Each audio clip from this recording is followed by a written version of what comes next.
दास ने अपने अनुभव से यह बात नोट की है। जरूरी नहीं ठीक ही हो, गलत भी हो सकती है।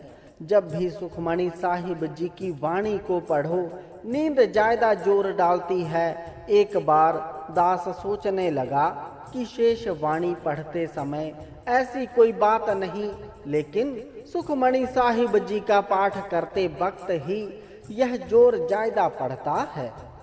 दास ने जो महसूस किया कि कलयुग पर प्रतिबंध लगाने में गुरु साहिब जी ने इस वाणी में इतनी शक्ति भरी है कि कलयुग कहता है कहीं यह किसी के हृदय में न बस जाए, सारी सेना भेजकर जोर लगाता है। इस वाणी से कलयुग डरता है कि यदि यह सिख के अंतर मन में बस गई तो मेरी जड़ें उखड़ जानी है।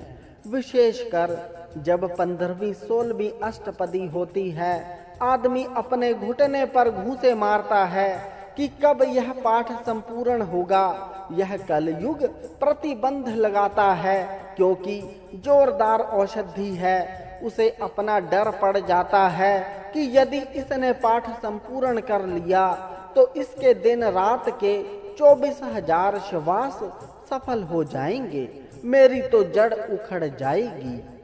95% झूठ का प्रसार है। जगत जल रहा है। टीवी का जोर, नींद का जोर, ईर्ष्या, चुगली, द्वेष सर्वत्र छाया हुआ है। एक कमरे में आग लगी हो और कोई कहे उस कमरे में से निकलकर दूसरे कमरे में जाना है और आंच भी ना लगे, कितनी कठिन बात है। अर्थात कोई कहे कि मेरी अंतिम श्वासों तक गुरु के चरणों से निभ जाए, सारा जीवन गुरु के चरणों से जुड़े, नाम से जुड़े, गुर सिक्खी से जुड़कर बीत जाएं। यह है दूसरे कमरे में जाना। गुरु अमरदास जी भी वाणी में लिखते हैं, जगत जलदा रख ले अपनी कृपा धार। कबीर जी कहते हैं, कबीर जग काजल की कोठरी, अंध परे तिसमा हऊ बलिहारी तिन कऊ पेश जैनिक सज्जा।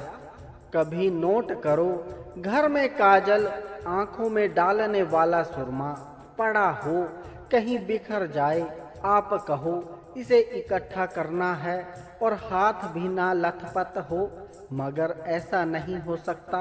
हाथ जानबूझकर लथपथ हो जाता है, कहीं न कहीं कालिख लग ही जाती है।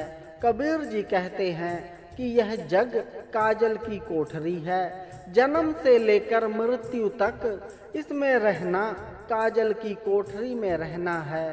साथ ही कहते हैं रोशनी भी नहीं है, भी अंधेरा। कहीं अंधेरे में सुरमा इकट्ठा करना हो तो कहें दाग ना लगे, और भी मुश्किल बात है।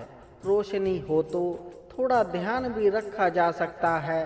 गुरु अर्जुन देव जी ने संसार को अंधकूप कहा है।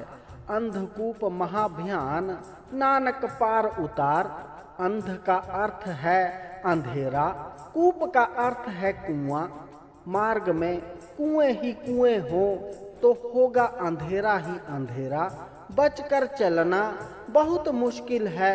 संसार ऐसा है, कहीं टीवी नहीं छोड़ता, कहीं विकार नहीं छोड़ते।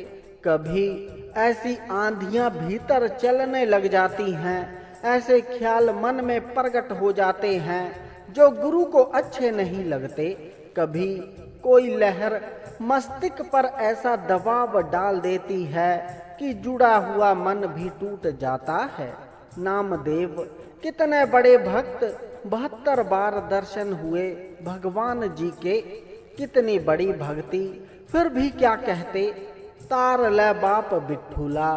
भक्त नामदेव जी कहते हैं, हे भगवान जी, मैं तेरा नाम तो जपता हूँ, परंतु कई लहरें आती हैं। कभी लोभ की लहर, कभी मैं की लहर, अहतत्व की लहर, कभी कोई और कभी कोई। कलयुग का समय है, लहरें बहुत मजबूत हैं, पता नहीं किस समय कौन सी लहर डुबो दे। अर्थात बहुत मुश्किल है। कलयुग के भयानक समय में अंतिम श्वासों तक इन चीजों से बच कर गुरु चरणों से निभाना। जैसे एक गाथा भी है, एक वेश्या किसी महापुरुष को प्रतिदिन व्यंग्य करती थी कि बाबा तेरी दाढ़ी सफेद की, मेरे कुत्ते की पूंछ। जब महापुरुष ने गुजरना उसने यही प्रश्न करना, पर महापुरुष ने कोई उत्तर न देना, चुपचाप गुजर जाना। जिस दिन महापुरुष जी का शरीर त्यागने का समय आया, अपने शिष्य को कहते, जाकर उस वेश्या को बुलाकर लाओ। शिष्य बड़े चकित कि अंतिम समय पर वेश्या को क्यों बुला रहे हैं। महापुरुष कहने लगे, वचन का पालन करो, बुलाकर लाओ। शिष्य वचन का पालन करके वेश्या को लेने गए। जब वेश्या आई तो महापुरुष कहने लगे, स्त्री तू रोज हमें एक प्रश्न करती थी कि बाबा तेरे कुत्ते की पूंछ सफेद की, तेरी दाढ़ी सफेद। आज तुझे तेरे प्रश्न का उत्तर दे रहे हैं कि मेरी दाढ़ी सफेद है। वह वेश्या कहने लगी कि आज विशेष कर बुलाकर मुझे जो उत्तर दिया है, यही उत्तर तब दे देते जब मैं पूछती थी। प्यारों, बात की सूक्ष्मता पकड़ना। महापुरुष कहते हैं, स्त्री तब मैं यह बात नहीं कह सकता था कि मेरी दाढ़ी सफेद है, क्योंकि अभी मेरे श्वास शेष थे और शेष श्वासों में पता नहीं यह पापी मन किस समय कौन सी भूल कर बैठता, पाप कर्म कर बैठता, मुझसे कोई कुकर्म हो जाता, फिर मेरी दाढ़ी सफेद नहीं रहनी थी, दाग लग जाना था। मेरी दाढ़ी से तेरे कुत्ते की पूंछ सफेद होनी थी। अब मैं जा रहा हूँ, मेरे श्वास समाप्त हो गए हैं, इसलिए यह कह रहा हूँ कि मेरी दाढ़ी तेरे कुत्ते की पूंछ से सफेद है। सोचा करो गहराई में जाकर, जब गहराई में जाओगे तो कहोगे, सचमुच पता नहीं इस कलयुग के राज में किस समय कोई लहर हमारा ही दिमाग खराब कर दे, किसी स्वेच्छाचारी का साथ हमें घेर कर ले जाए।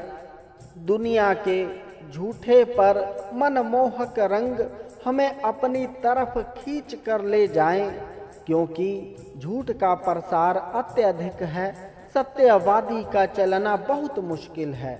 इस कलयुग के घोर समय में गर्म आंधियां व बहती लहरों से यह सुखमणि साहिब जी की वाणी हमारी रक्षा करती है। कितनी ताकत भरी सतगुरु जी ने इस पावन वाणी में, यदि आपके पास सुखमणि साहिब जी का धन है, फिर कलयुग आप पर भारी नहीं हो सकेगा। यह दुनिया के रंग आपको अपनी तरफ आकर्षित नहीं कर सकेंगे। असली मर्द तो वही है जिसकी अंतिम श्वासों तक गुरु जी के चरणों से निभ जाए। जीना तो उसका है। बड़ों को देखते हैं, कई बार बहुत चाव होता है प्रभात काल जागने का, वाणी पढ़ने का, गुरुद्वारे जाने का, अमृत पान करके गुरु जी के सिख बनने का, परंतु सामान्य देखने में आता है कि कईयों का 6 महीने, साल उपरांत अथवा 2 साल पश्चात सारा चाव ठंडा हो जाता है। फिर जिंदगी कहाँ की कहाँ नरक में तबाह हो जाती है। कल युग ऐसा प्रभाव डालता है, प्रभात काल अमृत बेला भी टूट जाता है, गुरसिक्खी जीवन भी नहीं रहता। दूसरी बहुगिनती घेर कर ले जाती है। यदि सुखमणि साहिब जी का दामन पकड़ोगे, फिर उन्नति करते जाओगे। अपने घरों में अधिक से अधिक सुखमणि साहिब जी का पहरा रखा करो। 2.